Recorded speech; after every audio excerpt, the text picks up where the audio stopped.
Assalamu alaikum student, welcome to the physics school. Today we are discussing all about the potentiometer.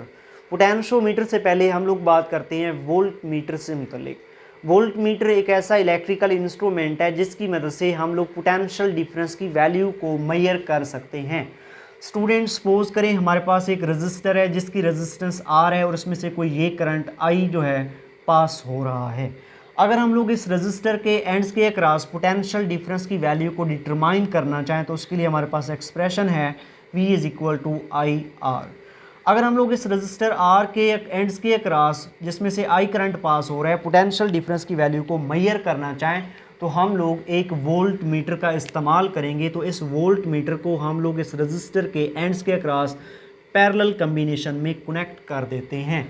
जब हम लोग इस volt meter को across the ends of this register connect करेंगे तो ये volt meter कोई ना कोई करंट इस सर्किट में से ड्रा करेगा. अब यूँ कह सकते हैं before connecting the volt meter across the ends of this register सारे का सारा आई करंट इस रजिस्टर में से पास हो रहा था, लेकिन जब आप लोग वोल्ट मीटर को कनेक्ट करेंगे तो कोई ना कोई करंट इस वोल्ट मीटर में से ही पास होगा. जब वोल्ट मीटर में से कोई ना कोई करंट पास होगा तो रजिस्टर में से पास होने वाले करंट की वैल्यू में चेंज आएगा. जब रजिस्टर में से पास होने वाले करंट की वैल्यू में चेंज आएगा तो ये volt meter accurate value of potential difference across the ends of register को मेजर नहीं कर सकेगा. Accurate value of potential difference across the ends of register को मेजर करने के लिए हम लोग एक हाई रेजिस्टेंस का वोल्ट मीटर इस्तेमाल करते होते हैं. अगर इस वोल्ट मीटर की रेजिस्टेंस मैक्सिमम होगी, लार्ज होगी, तो ये अपने अंदर में से कम करंट ड्रा करेगा. तो अगर इसमें से कम करंट पास होगा तो रजिस्टर के क्रॉस पास होने वाले करंट की वैल्यू में कम चेंज आएगा. तो इस तरह से एक्यूरेट वैल्यू को डिटरमाइन किया जा सकता है. अगर हम लोग आइडियल वोल्ट मीटर की बात करें तो उसके इंटरनल रेजिस्टेंस जो होती है वो इनफाइनाइट होती है और वो अपने अंदर में से करंट को पास नहीं होने देता. तो इस तरह से हम लोग आइडियल वोल्ट मीटर की मदद से accurate value of potential difference को डिटरमाइन कर सकते हैं. चाहे हम लोग जिस टाइप का भी volt meter analog volt meter इस सर्किट के अक्रॉस कनेक्ट करेंगे तो कोई ना कोई करंट इसमें से पास होगा. तो हम यूं कह सकते हैं हम लोग एक एनालॉग वोल्ट मीटर को इस्तेमाल करते हुए accurate value of potential difference को डिटरमाइन नहीं कर सकते. पोटेंशियल डिफरेंस की वैल्यू एक्यूरेटली डिटरमाइन कब होगी, मेजर कब होगी? वो मेजर तब होगी जब हम लोग एक ऐसा इंस्ट्रूमेंट यूज़ करें जिसमें से कोई करंट पास ना हो. बगैर कोई करंट ड्रा किए अगर कोई इंस्ट्रूमेंट पोटेंशियल डिफरेंस की वैल्यू को मेजर करेगा तो वो उसकी एक्यूरेट वैल्यू को मेजर करेगा. तो इस मकसद के लिए हम लोग दो अदर डिवाइसेस यूज़ करते हैं. एक CRO है और एक DVM है. CRO कैथोड रे ऑसिलोस्कोप है. इसकी रेजिस्टेंस इनफाइनाइट होती है, ये अपने अंदर में से करंट को पास नहीं होने देती. तो इसकी मदद से हम लोग पोटेंशियल डिफरेंस की एक्यूरेट वैल्यू को डिटरमाइन कर सकते हैं. साथ ही DVM है, डिजिटल वोल्ट मीटर है. डिजिटल वोल्ट मीटर का इंटरनल रेजिस्टेंस भी वेरी हाई होता है, वेरी लार्ज होता है और ये भी अपने अंदर में से करंट को पास नहीं होने देता. तो इसकी मदद से भी हम लोग accurate value of potential difference को डिटरमाइन कर सकते हैं. लेकिन ये दोनों इंस्ट्रूमेंट जो हैं ये कॉस्टली हैं, एक्सपेंसिव हैं और इनको इस्तेमाल करना थोड़ा मुश्किल है. बजाय इसके कि हम लोग ये एक्सपेंसिव इंस्ट्रूमेंट यूज़ करें और इसके इस्तेमाल में भी हमें कोई मसाइल आएँ तो हम लोग एक सिंपल इंस्ट्रूमेंट यूज़ करते हैं for the measuring of the potential difference across the ends of any circuit. तो उस इंस्ट्रूमेंट को हम लोग नाम देते हैं पोटेंशियोमीटर का. पोटेंशियोमीटर की अगर हम लोग डेफिनेशन की बात करें, the instrument which can measure and compare potential difference accurately without drawing any current through it is called potentiometer. Potentiometer एक ऐसा इलेक्ट्रिकल इंस्ट्रूमेंट है जो बगैर कोई करंट ड्रा किए पोटेंशियल डिफरेंस की एक्यूरेट वैल्यू को मेजर और कंपेयर कर सकता है. अगर हम लोग इसकी कंस्ट्रक्शन की बात करें, it consist of a resistor in form of a wire on which a terminal C can slide. Potentiometer एक स्ट्रेट वायर वेरिएबल रजिस्टर है जिसकी रेजिस्टेंस को हम लोग टर्मिनल C जो कि स्लाइडिंग टर्मिनल है उसकी मदद से चेंज कर सकते हैं, वेरी कर सकते हैं. जबकि रियोस्टेट एक वाउंड वायर वेरिएबल रजिस्टर था और पोटेंशियोमीटर एक स्ट्रेट वायर वेरिएबल रजिस्टर है. अगर इसके सैम्बल की बात करें ऑन पेपर हम इसे यहाँ इस तरह से ड्रा करते हैं. इसके 3 टर्मिनल ये डिवाइस है, 3 टर्मिनल इंस्ट्रूमेंट है, terminal A, B and sliding terminal C. A और बी टर्मिनल फिक्स टर्मिनल होते हैं, जबकि सी टर्मिनल स्लाइडिंग टर्मिनल है, जो कि ए और बी के दरमियान जो है ना स्लाइड कर सकता है। इसको आप अपनी मर्जी से किसी भी पॉइंट बिटवीन ए और बी जो है ना एडजस्ट कर सकते हैं। अगर हम लोग टोटल रेजिस्टेंस की ऑफ पोटेंशियोमीटर की बात करें तो वो हमारे पास आर है, उसको हम लोगों ने कैपिटल आर से रिप्रेजेंट किया है, जबकि terminal A and sliding terminal C के दरमियान में जो हमारे पास रेजिस्टेंस आ रही है उसको हम लोग स्मॉल आर से रिप्रेजेंट कर रहे हैं। पोटेंशियोमीटर फिजिक्स लैब का एक कंपलसरी इंस्ट्रूमेंट है। अगर हम लोग इसके यूजेस पे बात करें तो पोटेंशियोमीटर को as a variable resistor, as a potential divider to measure unknown EMF और ईएमएफ को कंपेयर करने के लिए इस्तेमाल कर सकते हैं। तो सबसे पहले हम लोग बात करते हैं इसको वेरिएबल रेजिस्टर के तौर पे किस तरह से इस्तेमाल किया जा सकता है। तो ये 3 टर्मिनल डिवाइस है, terminal A and B fix हैं और सी टर्मिनल स्लाइडिंग टर्मिनल है, ये मूव कर सकता है बिटवीन ए एंड सी। अगर इसकी टोटल रेजिस्टेंस पोटेंशियोमीटर की आर है जो कि वायर की फॉर्म में होता है, और हम लोग लेंगे 2 टर्मिनल ए एंड सी, एक फिक्स टर्मिनल लेंगे और एक स्लाइडिंग टर्मिनल लेंगे। स्टूडेंट इसको as a variable resistor use करते हुए पोटेंशियोमीटर की रेजिस्टेंस को हम लोग बिटवीन 0 टू आर चेंज कर सकते हैं।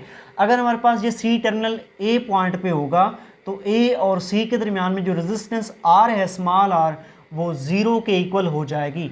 जैसे जैसे हम लोग सी टर्मिनल को फ्रॉम ए से अवे मूव करवाते जाएंगे तो resistance between A and C, जिसको स्मॉल आर से रिप्रेजेंट कर रहे हैं, वो इंक्रीज होती जाएगी। तो इसको हम लोग वेरी कर सकते हैं और इसकी मैक्सिमम वैल्यू को हम लोग लेके जा सकते हैं आर तक। देखिए अगर हम लोग सी पॉइंट को ले आए बी पॉइंट तक तो ए और बी में जो टोटल रेजिस्टेंस आ रही है वो कैपिटल आर है। जब ए सी में चेक करेंगे, चूंकि ए बी सी टर्मिनल भी बी पे आ चुका होगा, तो स्मॉल आर किसकी इक्वल हो जाएगा, कैपिटल आर के इक्वल हो जाएगा। तो हम लोग by sliding the C terminal between A and B potentiometer को एज अ वेरिएबल रेजिस्टर इस्तेमाल कर सकते हैं। नेक्स्ट हम लोग बात करेंगे as a potential divider. Potentiometer को एज अ पोटेंशियल डिवाइडर किस तरह से इस्तेमाल कर सकते हैं, इस मकसद के लिए हमारे पास ये सर्किट डायग्राम है। हम लोगों ने क्या किया है, पोटेंशियोमीटर के एंड्स के अक्रॉस हम लोगों ने एक बैटरी कनेक्ट कर दिया जिसकी ईएमएफ कैपिटल ई से हमने रिप्रेजेंट की है। ये पोटेंशियोमीटर का ए टर्मिनल है फिक्स टर्मिनल, और ये इसका फिक्स टर्मिनल बी है और स्लाइडिंग टर्मिनल सी है। हमने क्या किया है, फिक्स टर्मिनल ए और स्लाइडिंग टर्मिनल सी के दरमियान में एक वोल्ट मीटर को इंट्रोड्यूस करवा दिया है, इसको यहाँ पे कनेक्ट कर दिया है।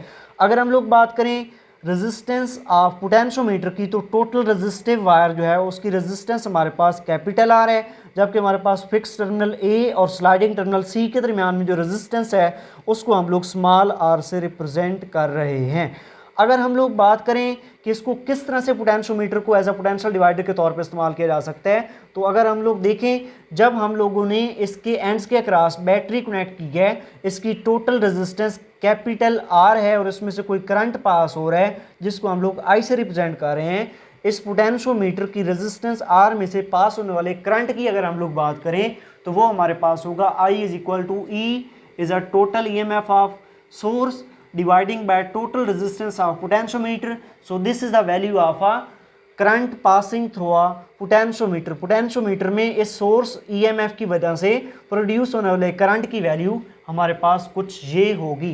अगर हम लोग बात करें potential difference between A and C, A and C के दरमियान में हम लोग पोटेंशियल ड्रॉप को चेक करेंगे। ए एंड सी के दरमियान में पोटेंशियल ड्रॉप हमारे पास कितना होगा, ये हो जाएगा, इसको हम लोग रिप्रेजेंट करेंगे V A C, the potential drop या potential difference between A and C terminal is equal to the current and the resistance between A and C. जितना सर्किट में से करंट पास हो रहा है और जितनी ए और सी के दरमियान में रेजिस्टेंस है। देखिए हमने वोल्ट मीटर लगाया हुआ है तो ये अपने अंदर में से करंट को पास नहीं होने देगा, तो करंट इधर नीचे नहीं आएगा, करंट बिल्कुल आर में से ही पास करेगा।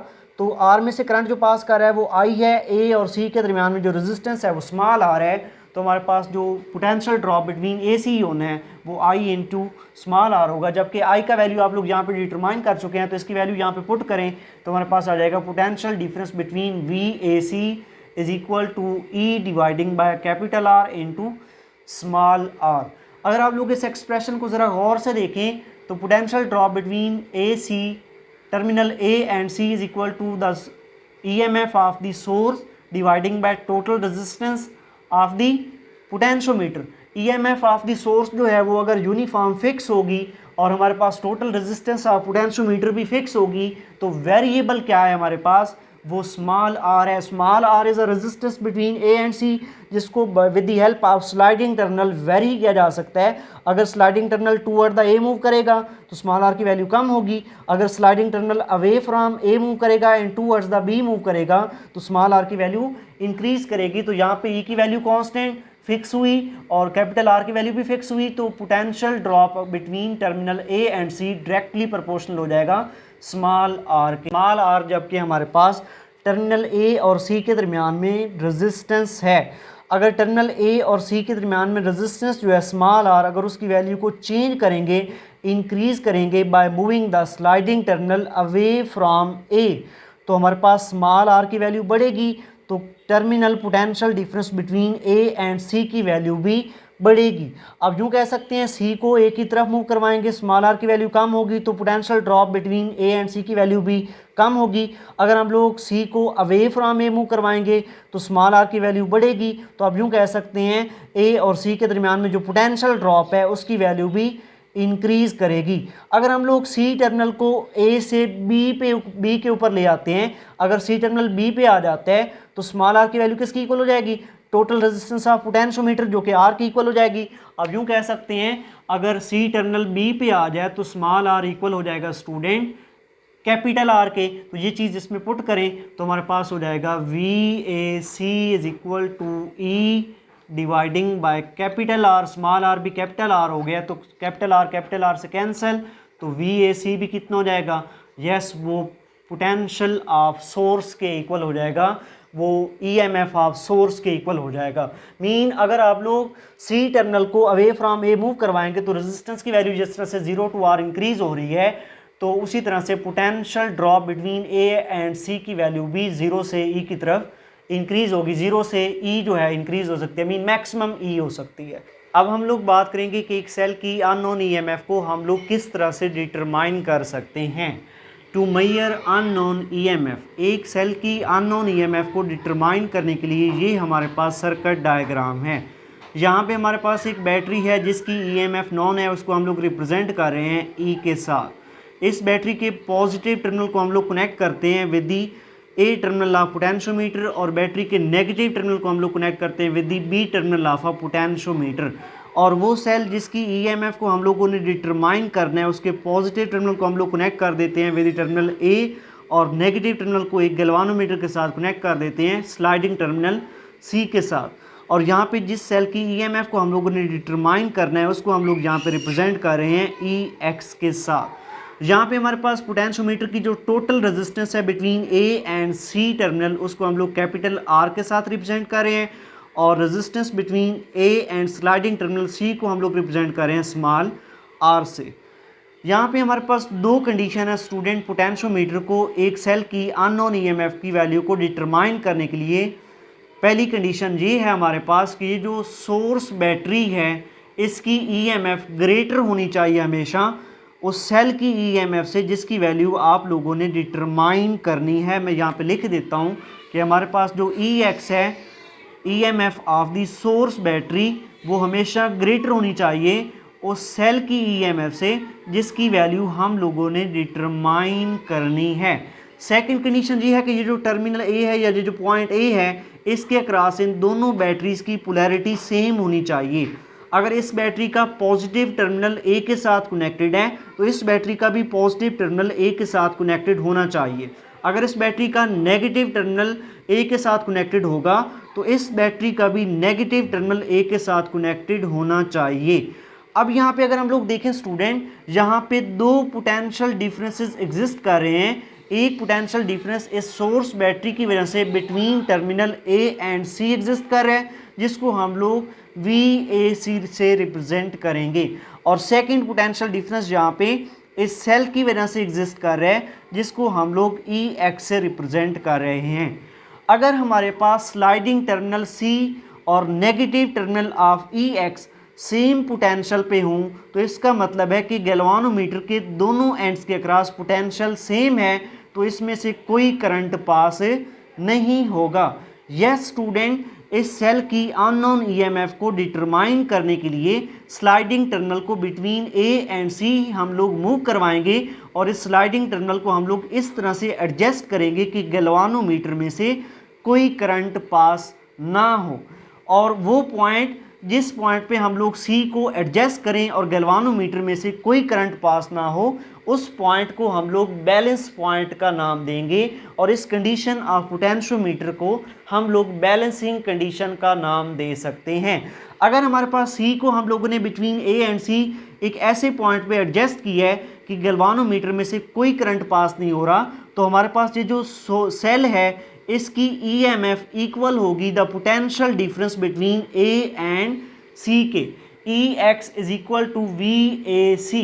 The EMF of the cell is equal to the potential difference between A and C if no current is passing through a galvanometer। अगर गैल्वानोमीटर में से कोई करंट पास नहीं हो रहा। मैंने बात की है कि हम लोग सी पॉइंट को बिटवीन ए एंड बी इस तरह से एडजस्ट करेंगे कि गैल्वानोमीटर में से कोई करंट पास ना हो, तो उस वक्त जो ई एक्स है वो इक्वल होगा potential difference between A and C terminal के। तो इसको समझ लेते हैं in loop student A ji C A.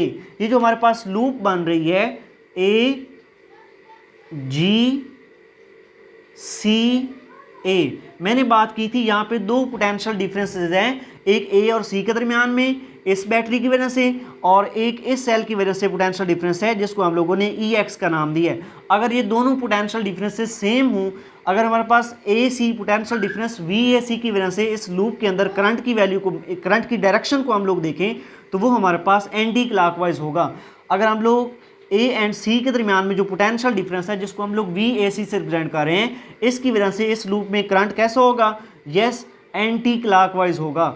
और इस सेल की वजह से इस लूप के अंदर करंट कैसा होगा? यस, पॉजिटिव टू नेगेटिव, वो क्लॉकवाइज होगा। चूंकि potential difference between V A C equal है ई एक्स के, तो दोनों के करंट, एक का करंट ए सी का current terminal A and C की वजह से जो पोटेंशियल है उसका करंट एंटी क्लॉकवाइज है और इस सेल की वजह से जो करंट होगा वो क्लॉकवाइज है, तो दोनों करंट एक दूसरे को कैंसिल कर देंगे, तो हमारे पास गैल्वानोमीटर के क्रॉस कोई डिटेक्शन नहीं होगी, इसमें से कोई करंट पास नहीं होगा। तो हमने यहाँ पे बात की है the EMF of the cell EX is equal to potential difference between A and C। तो हमारे पास potential difference between A and C का वैल्यू हम लोग प्रीवियसली डिटरमाइन कर चुके हैं। ये इक्वल होगा हमारे पास E dividing by capital R into small r के। तो इस सेल की अननोन EMF की वैल्यू को हम लोग इस एक्सप्रेशन से डिटरमाइन कर सकते हैं। यहाँ पे E क्या है? The EMF of the source battery, ये सोर्स बैटरी की EMF है और ये नॉन है, मैंने ऑलरेडी बता दिया है। कैपिटल R क्या है? कैपिटल R यहाँ पे टोटल रेजिस्टेंस ऑफ पोटेंशियोमीटर है और स्मॉल r क्या है? Small r resistance between A and C terminal है। स्टूडेंट, आप लोग जानते हैं कि यूनिफॉर्म क्रॉस सेक्शनल एरिया की वायर की जो रेजिस्टेंस होती है वो directly proportional to the length of wire होती है, mean R directly proportional to the L। और हम लोग बात कर चुके हैं जो पोटेंशियोमीटर है एक स्ट्रेट वायर वेरिएबल रेजिस्टर है। ये इसमें जो वायर इस्तेमाल होती है वो एक रेजिस्टिव वायर होती है। इसकी जो टोटल रेजिस्टेंस होती है स्टूडेंट, जो कैपिटल R है, उसको हम लोग जस्ट मेजर कर सकते हैं इसकी टोटल लेंथ मेजर करके, mean R is equal to L। आप लोग पोटेंशियोमीटर की टोटल रेजिस्टेंस फाइंड करना चाहते हैं तो आप लोग उसकी लेंथ को मेजर करेंगे, जितनी उसकी लेंथ होगी उसकी लेंथ उसकी टोटल रेजिस्टेंस को रिप्रेजेंट करेगी। और ये हमारे पास जो स्मॉल r है स्टूडेंट, ये रेजिस्टेंस है in between A and C terminal, जिस पे गैल्वानोमीटर के क्रॉस करंट की वैल्यू 0 हो गई थी। तो इस स्मॉल r को हम लोग रिप्रेजेंट कर रहे हैं या रिप्लेस कर रहे हैं बाय दी स्मॉल l। ये स्मॉल l क्या होगा? Small l is the length of wire between A and C terminal at which the current through a galvanometer becomes equal to 0। ये स्मॉल l वो length है between A and C terminal of potentiometer जिस पे galvanometer के cross पास होने वाले current की value 0 हो जाती है। अब यूँ कह सकते हैं ये हमारे पास बैलेंसिंग लेंथ है। तो हम लोग ये कैपिटल आर की जगह पे कैपिटल एल, स्मॉल आर की जगह पे स्मॉल एल की वैल्यू इस इक्वेशन में पुट करें तो हमारे पास आ जाएगा EMF of the cell is equal to capital E dividing by capital L into small L. यहाँ पे हमारे पास E क्या है, EMF of this battery, capital L क्या है, total length of wire of potentiometer. Potentiometer की जो पोटेंशियोमीटर में जो आपने वायर इस्तेमाल की है उसकी टोटल लेंथ क्या है, और length of wire between A and sliding terminal C, A और C टर्मिनल के दरमियान में कितनी लेंथ है, जिस लेंथ पे गैल्वानोमीटर के क्रॉस करंट की वैल्यू 0 होगी। या जब आप लोग ये वैल्यूज पुट करेंगे तो आप लोग इस अननोन EMF ऑफ सेल की वैल्यू को डिटरमाइन कर सकते हैं। एक चीज़ जो हम लोग यहाँ इस एक्सप्रेशन से सीख रहे हैं, EMF of the cell is directly proportional to the balancing length. Balancing length is the length between A and C terminal at which the current through a galvanometer becomes equal to 0। अगर हमारे पास जहाँ पे जो cell है उसका EMF large होगा तो balancing length between A and C का वैल्यू भी लार्ज होगा। अगर एक सेल हम लोग स्मॉल EMF का यहाँ पे यूज़ कर रहे हैं, उसकी EMF को डिटरमाइन करना चाहते हैं, तो balancing length between A and C की वैल्यू भी स्मॉल होगी। अब हम लोग बात करते हैं कि हम लोग दो EMF को बाय यूजिंग द पोटेंशियोमीटर किस तरह से इस्तेमाल कर सकते हैं। तो उसके लिए हम लोग यही सर्किट डायग्राम इस्तेमाल करेंगे। हम लोग स्टूडेंट्स सपोज करते हैं हमारे पास दो सोर्स ऑफ EMF हैं, एक हमारे पास एक बैटरी है, उसकी EMF को हम लोग रिप्रेजेंट कर रहे हैं E1 से, और एक सेकंड बैटरी को हम लोग यहाँ पे कनेक्ट कर देते हैं। ये हम लोग सेकंड बैटरी कनेक्ट कर रहे हैं यहाँ पे, ये इसका पॉजिटिव टर्मिनल और ये इसका नेगेटिव टर्मिनल, और इसके साथ भी हम लोग एक गैल्वानोमीटर लगा देते हैं और इसकी EMF जो है उसको हम लोग नाम दे देते हैं E2 का। सबसे पहले E1 के साथ हमने गैल्वानोमीटर इसको कनेक्ट करेंगे स्लाइडिंग टर्मिनल C के साथ। स्लाइडिंग टर्मिनल C को A और B के दरमियान में इस तरह से हम लोग सेट करेंगे, एडजस्ट करेंगे कि हमारे पास गैल्वानोमीटर में से पास होने वाले करंट की वैल्यू 0 हो जाएगी, और वो लेंथ जिस पे गैल्वानोमीटर में से पास होने वाले करंट की वैल्यू 0 हो जाएगी, वो लेंथ A एंड C के दरमियान में उसको हम लोग रिप्रेजेंट कर देते हैं L1 से, और वो हमारे पास इस सेल के लिए बैलेंसिंग लेंथ होगी। तो उस केस में हमारे पास E1 की वैल्यू स्टूडेंट हो जाएगी L1 dividing by capital L into capital E। Same जब हम लोग इसके लिए बैलेंसिंग लेंथ फाइंड कर लेंगे सेल के लिए, हम अब लोग स्लाइडिंग टर्मिनल को कनेक्ट कर देंगे इस सेकंड गैल्वानोमीटर के साथ, और इसको इस तरह से एडजस्ट करेंगे बिटवीन A एंड B कि इस गैल्वानोमीटर में से पास होने वाला जो करंट है उसकी वैल्यू 0 हो जाएगी। तो उस केस में हम लोग A एंड C के दरमियान में जो लेंथ है जिसको हम लोग बैलेंसिंग लेंथ का नाम देते हैं, क्योंकि ये E2 है तो उसको हम लोग L2 से रिप्रेजेंट करेंगे, उसकी वैल्यू को हम लोग फाइंड कर लेंगे। तो हमारे पास E2 EMF of the second cell is equal to L2 dividing by capital L into E, ये उसकी वैल्यू आ जाएगी। जब भी हम लोग कंपेयरिंग की बात करते हैं, दो रेशोज़ को दो क्वांटिटीज़ को कंपेयर करने की बात करते हैं, तो हम उनके दरमियान में रेशो फाइंड करते हैं स्टूडेंट। तो हम लोग इनको डिवाइड कर देंगे E1 डिवाइडिंग बाय E2। तो हमारे पास जहाँ पे ये कुछ इक्वेशंस जो हैं, कुछ जो पैरामीटर हैं वो कैंसिल हो जाएंगे, E के साथ कैंसिल हो जाएगा, कैपिटल L के साथ कैंसिल हो जाएगा, रिमेनिंग हमारे पास होगा E1 dividing by E2 which is equal to L1 dividing by L2.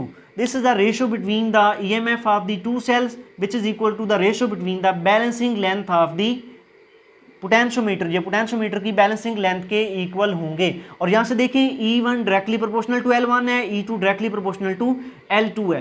Compare करने से हम लोग ये अंदाज़ा लगा सकते हैं कि कौन से सेल का EMF कौन से दूसरे सेल से कितना ज़्यादा या कम है। तो ये हमारा डिस्कशन टॉपिक था जिसमें हम लोगों ने बात की है पोटेंशियोमीटर से मुतल्लिक, पोटेंशियोमीटर को एज अ वेरिएबल रजिस्टर किस तरह से इस्तेमाल कर सकते हैं, एक इसको एज अ पोटेंशियल डिवाइडर किस तरह से इस्तेमाल कर सकते हैं, अननोन EMF को किस तरह से डिटरमाइन कर सकते हैं, और EMF को कंपेयर किस तरह से कर सकते हैं।